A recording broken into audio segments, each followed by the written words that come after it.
terjadi pada senyawa aromatik ya. Dalam hal ini memang masih senyawa aromatik yang paling sederhana yang menjadi topik kajian kita, yakni benzen ya. Nah, benzen ini kemudian ketika mengalami reaksi substitusi, untuk substitusi yang pertama kan kita sudah mempelajari dalam tugas mandiri pertama, kedua, dan ketiga ya, bahwa bisa terjadi yang namanya reaksi nitrasi, kemudian alkilasi, dan kemudian asilasi, yang kemudian pada benzen dia menjadi substituen yang pertama, gitu kan, menjadi substituen yang pertama. Nah, ketika sudah memiliki satu substituen dan kemudian kita mau memasukkan lagi substituen berikutnya, itu ternyata muncul keteraturan ya, muncul keteraturan yang terjadi. Satu substituen yang yang terdapat pada benzen ya, satu gugus yang terdapat pada benzen itu ketika kemudian mau dimasuki oleh gugus berikutnya, itu akan muncul posisi orto itu ya posisi 2 terhadap substituen yang pertama ya, posisi orto, atau posisi meta ya, jadi posisi 3 terhadap substituen pertama, dan mungkin juga ada yang disebut dengan posisi para. Posisi para itu posisi 4 terhadap substituen pertama. Nah, ketika kita mau memasukkan gugus atau substituen yang kedua, bisa muncul ada posisi orto atau para, gitu ya. Jadi posisi orto itu posisi kedua, dan posisi para adalah posisi yang keempat. Atau posisi meta itu di posisi 3 terhadap substituen pertama. Nah, berbagai macam substituen yang sudah ada dalam sebagai substituen pertama, sebagai gugus pertama yang ada dalam benzen, itu akan mempengaruhi substituen berikutnya. Jadi misalnya saja substituennya itu berupa alkil ini ya, metil, etil, propil, dan seterusnya, itu kemudian akan berposisi sebagai ini istilahnya itu pemberi efek induktif ya. Jadi I ini artinya induktif, yang kemudian akan memberi efek mengaktifasi gugus benzen ya. Jadi ketika misalnya substituennya itu alkil, metil, etil, dan seterusnya, itu akan menyebabkan cincin benzen menjadi jauh lebih aktif untuk mengalami proses substitusi. Dan ini dianggap sebagai suatu efek induktif. Jadi efek induktif itu apa ya istilahnya itu efek jalannya elektron ya. Jadi jalannya elektron. Jadi seolah-olah itu substituen yang ada akan semakin menyebabkan seluruh cincin benzen ini menjadi lebih aktif untuk mengalami proses substitusi. Nah, jadi di sini digambarkan kalau dia berupa alkil, dia akan memberikan efek induktif yang akan mengaktifkan seluruh cincin benzen gitu ya. Jadi makanya diberi tanda plus I ini, jadi efek induktif yang dia menjadi lebih aktif. Kemudian ini adalah gugus-gugus yang kemudian ini gugus metoksi. Kemudian ini ada gugus N ini ya yang punya alkil. Kemudian ini gugus amin dan gugus hidroksil. Ini kemudian dipelajari ternyata bisa mengaktifkan cincin benzen ini juga ya, mengaktifkan cincin benzen yang dia itu seolah-olah memberi efek resonansi. Efek resonansi. R ini maksudnya resonansi. Jadi tanda plus ini berarti mengaktifkan cincin. Ya, jadi I ini adalah efek induktif, sedangkan R ini adalah efek resonansi.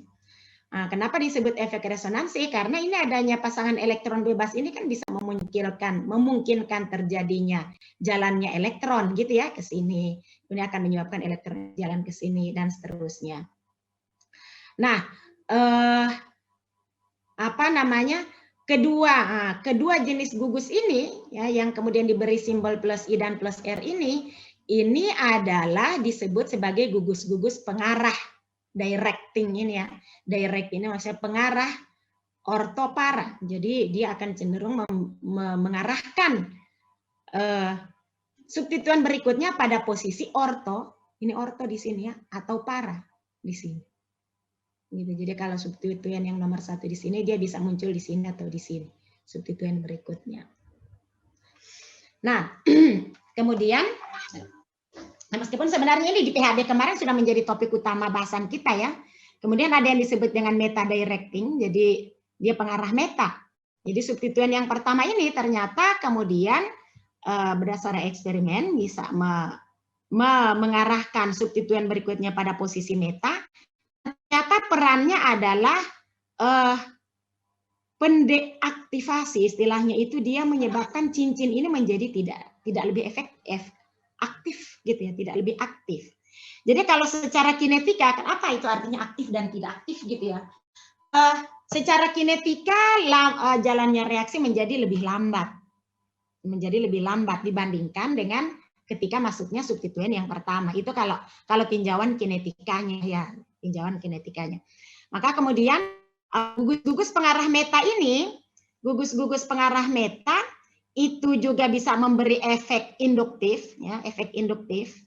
Jadi dia diberi tanda minus, artinya efek induktifnya itu adalah mendeaktivasi ya, mendeaktivasi cincin, menyebabkan cincin menjadi lebih tidak aktif.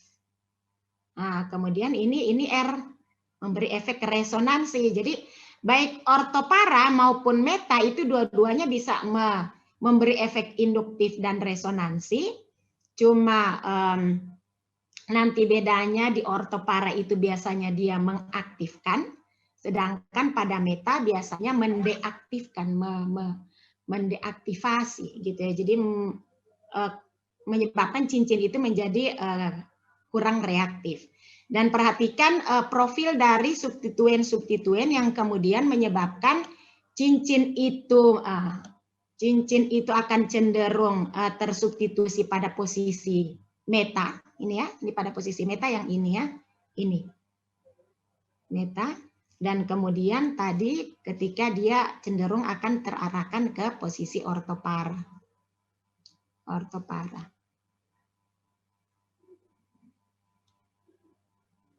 Oke. Nah, ya tentu saja fakta eksperimen yang menyebabkan kita kemudian bisa sampai ke sini. Cuma kan kemarin itu dijelaskannya juga dengan menggunakan mekanisme reaksi ya. Jadi semakin banyak bentuk resonansi yang muncul itu kemudian secara teoritis dipakai untuk menjelaskan kenapa kemudian dia akan cenderung berada pada posisi ortopara atau pada posisi meta. Nah, ini adalah penjelasan untuk halida ya. Jadi ada gugus-gugus, ada cincin benzen yang sebelumnya itu hanya memiliki gugus halida. Ternyata halida yang FCl-BRI, ternyata halida itu adalah gugus pendeaktivasi yang menyebabkan cincin menjadi tidak lebih aktif, tetapi dia adalah pengarah ortopara. Karena tadi itu kan gugus-gugus yang kita lihat itu kalau pengarah ortopara dia biasa pengaktivasi gitu ya, dan pengarah meta adalah pendeaktivasi. Maka kemudian di sini digambarkan bahwa spesial halida, gugus-gugus halida ternyata dia adalah pengarah ortopara, tetapi dia sifatnya mendeaktivasi. Ya, mendeaktivasi. Nah, selanjutnya sebentar. Substituen yang kedua, ya, substituen yang kedua. Jadi ada dua macam pengarah ortopara dan pengarah meta.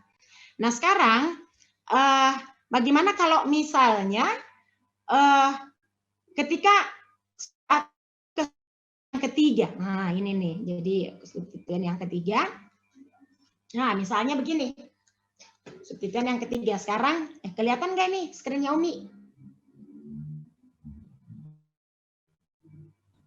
Kelihatan Umi. Sudah ada skrinnya Umi kelihatan? Kelihatan Umi. Oke, nah sekarang kita lihat misalnya ini benzen ya. Di awal dia sudah punya dua substituen. Ini substituen metoksi dan kemudian ini adalah substituen nitro ya, nitro. Nah, kita tahu kalau substituen metoksi ini dia pengarah ortopara ya. Jadi pengarah ortopara. Kalau kita telusuri, kalau dia substituennya di sini, ortopara itu akan muncul di sini. Ya, ini posisi orto ya. Kemudian ini posisi para terhadap ini. Oke. Kemudian ini posisi meta, dia posisi meta. Ini pengarah meta, ini pengarah ortopara, ini pengarah meta. Kalau dia di sini berarti berikutnya posisi meta terhadap dia akan muncul itu di sini, gitu ya? Atau di sini. Kelihatan ini screen-nya Umi?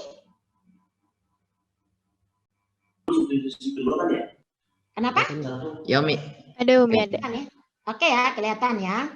Nah sekarang ketika dia mau dimasukkan substituen berikutnya, berarti kan di sini peluangnya besar karena dia diarahkan oleh dua substituen ini dan ini, gitu ya.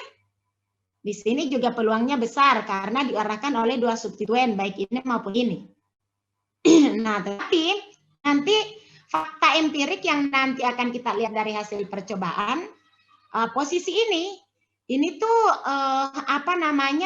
faktanya itu sedikit sekali yang terbentuk, sehingga kemudian orang mengatakan nampaknya memang posisi ini menjadi tidak strategis karena ada yang disebut dengan efek sterik, gitu ya, efek sterik. Efek sterik itu maksudnya ini terlalu crowded nih. Ini kan posisi 1, 2, 3 di sini ini akan terlalu crowded, sehingga akhirnya fakta eksperimen yang dihasilkan itu ternyata produk majornya itu adalah substituen yang ketiga muncul di sini. Ya, jadi substituen yang ketiga itu muncul di sini. Dan jadi secara rendemen hasil itu ini yang paling banyak produknya, sehingga ketika untuk menjelaskan kenapa ini kok sedikit sekali minor sekali produknya, orang berpikir ini posisinya itu terkena efek sterik ya, terlalu crowded, daerah sini terlalu crowded sehingga ininya cenderung tidak tersubstitusi di sini, tapi yang muncul itu adalah di sini. Oke, bisa dipahami ini?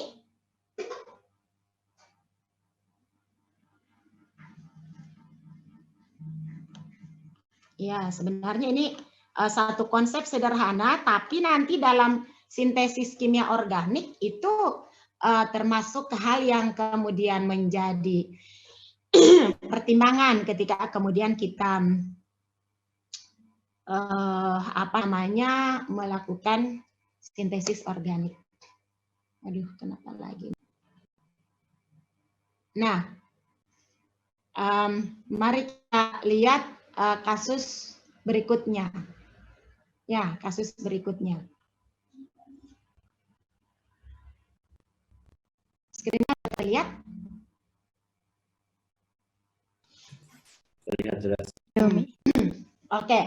Nah, sekarang kasus berikutnya ada dua substituen juga, masih substituen yang sama, tapi posisinya satu sama lainnya meta, gitu ya. Kita lihat ini tetaplah suatu pengarah ortopara, sedangkan ini adalah pengarah meta. Nah, ketika kemudian mau dimasukkan substituen yang ketiga, kalau kita analisis dari sini berarti ini pengarah ortopara, mestinya dia posisi yang diarahkan di sini atau di sini. Sementara kalau pengarah meta, cuma ada di sini ya, karena kalau metanya yang ini kan ada substituen. Oke, nah nanti ternyata produk yang dihasilkan adalah ini. Ini berarti yang muncul ini ini ya, orto terhadap itu. Dan kemudian yang ini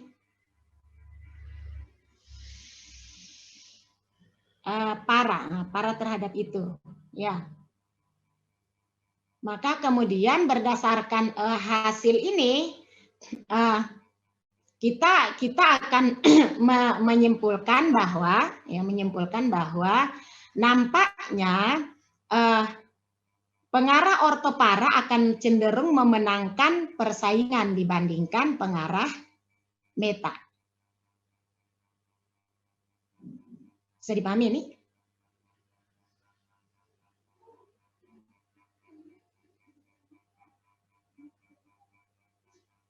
Oke?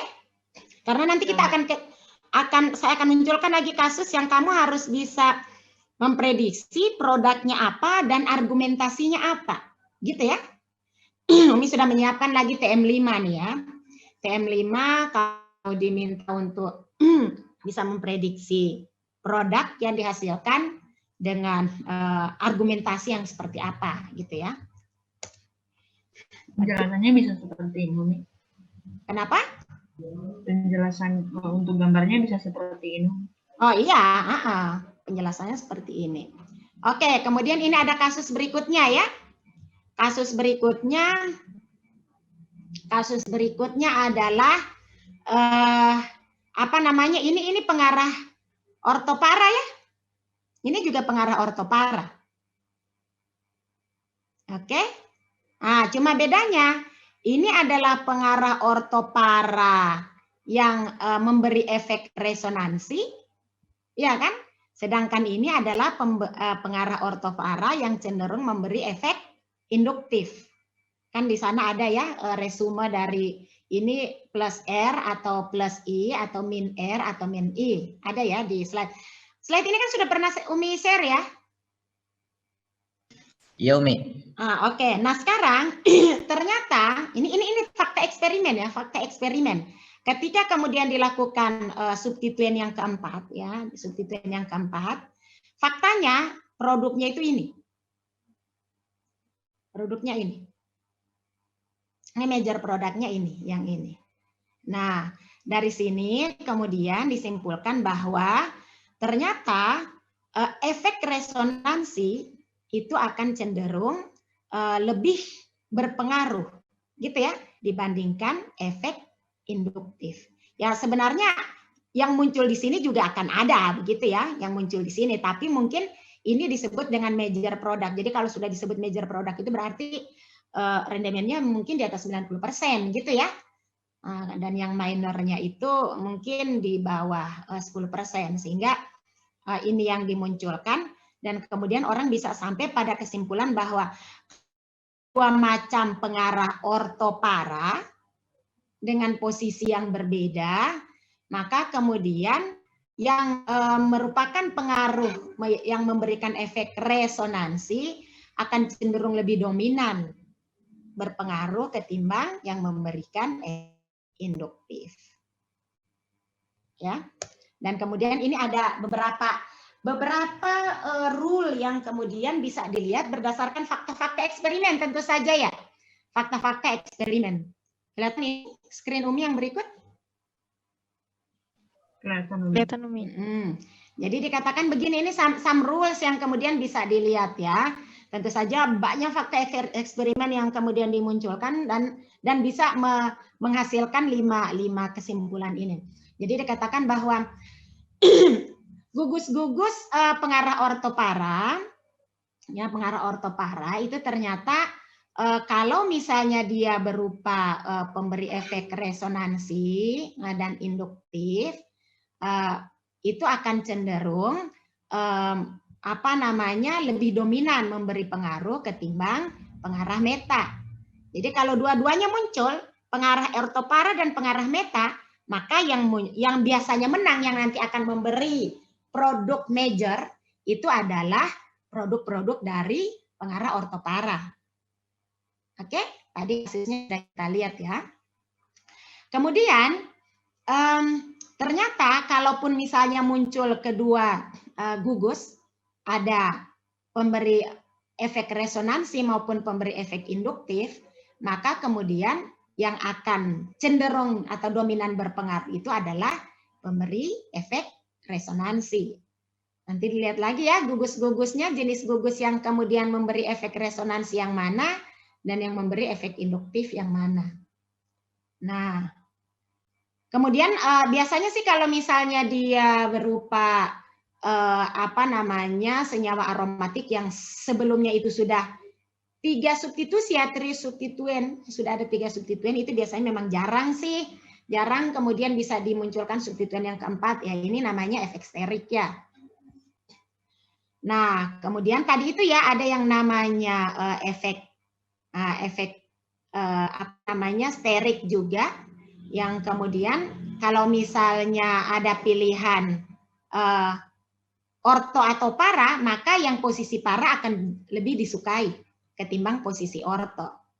Ya tentu saja posisi orto itu kan posisi yang paling dekat gitu ya daripada substituen yang posisi para kan jauh, posisi 4 dari substituen yang sebelumnya, maka apa efek sterik itu akan cenderung muncul sehingga substituen berikutnya itu akan cenderung berposisi di posisi para, akan cenderung muncul di posisi para dibandingkan di posisi orto.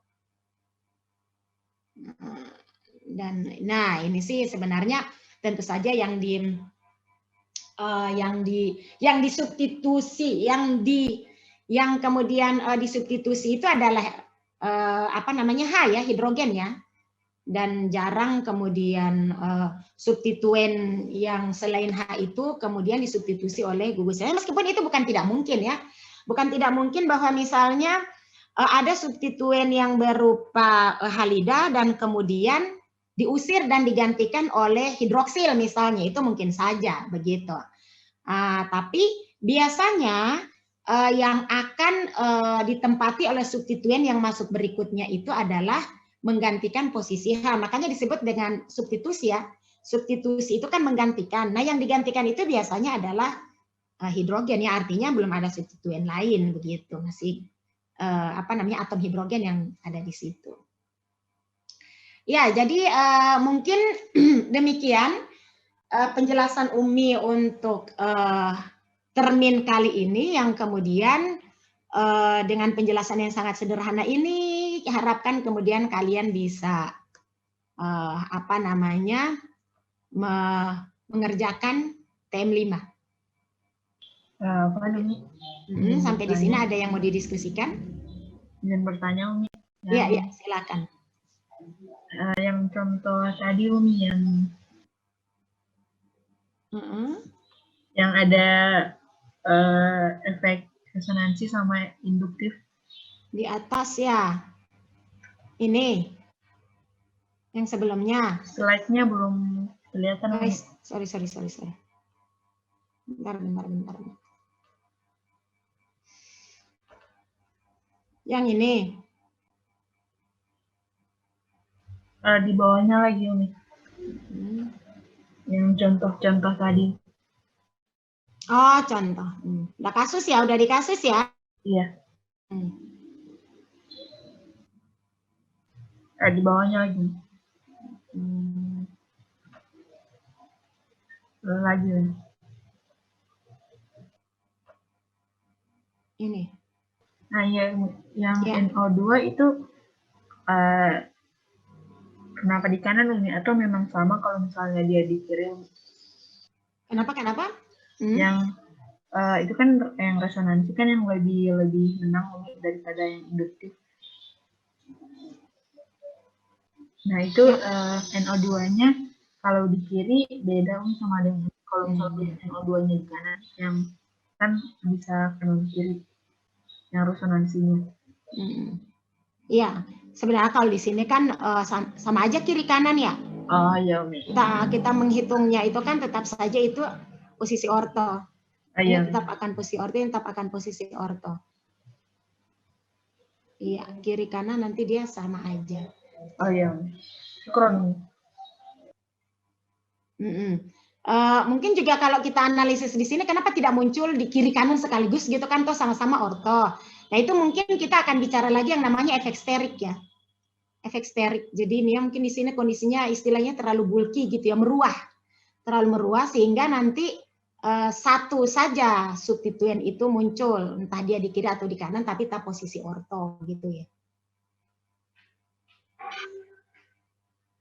Oke, ada lagi? Ya, kalau tidak ada, Umi akan munculkan tugasnya ya. Umi kirim di grup aja ya tugas ya. Ya, Umi. Tugas ini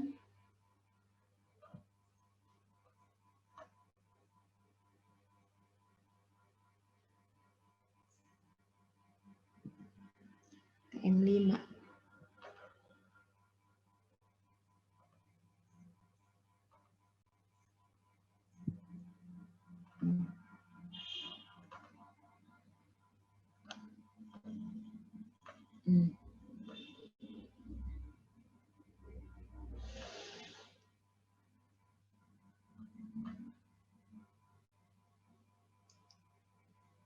Sudah, silahkan.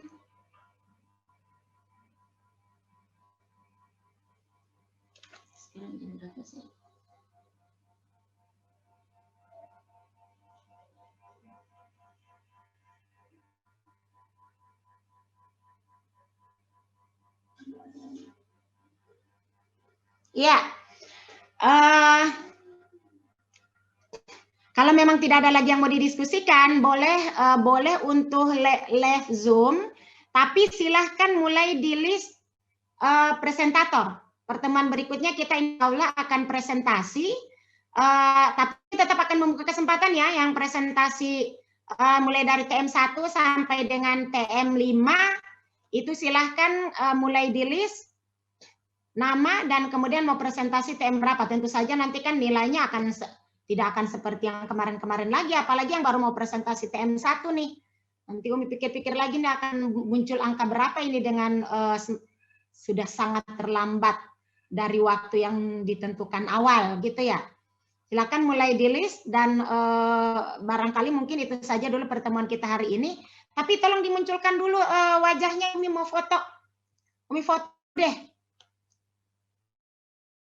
Mau foto dulu deh semuanya deh, silakan apa namanya, munculkan wajahnya supaya Umi bisa lihat ini sebenarnya anak Umi ini masih ganteng apa enggak sih. Mana nih, mana ayo.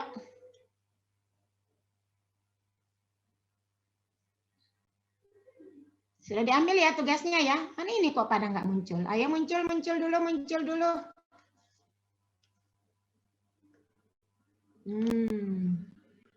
Ayo, yang belum muncul.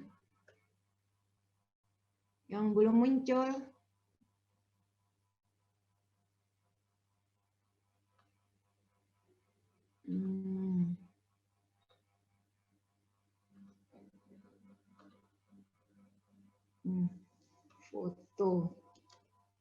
Pertemuan tanggal berapa nih? 25 Maret. Mana memang cuma segini nih yang bisa muncul nih. Ini, oh memang cuma satu lembar ya. Bentar.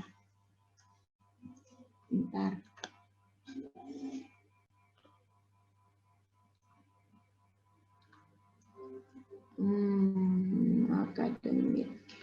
Oh itu akademik.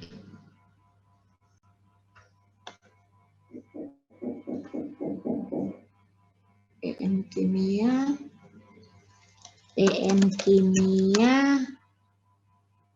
kelas 11.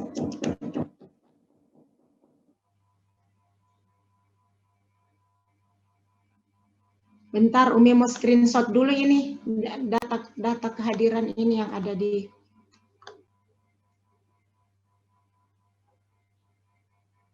Sebentar, Umi mau screenshot ini data kehadiran.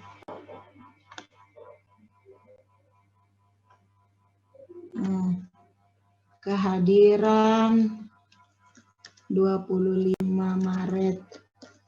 Bentar, belum selesai. Bagian bawah belum.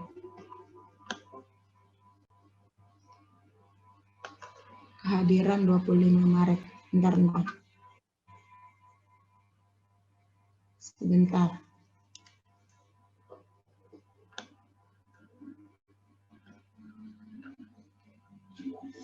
kehadiran 25 Maret.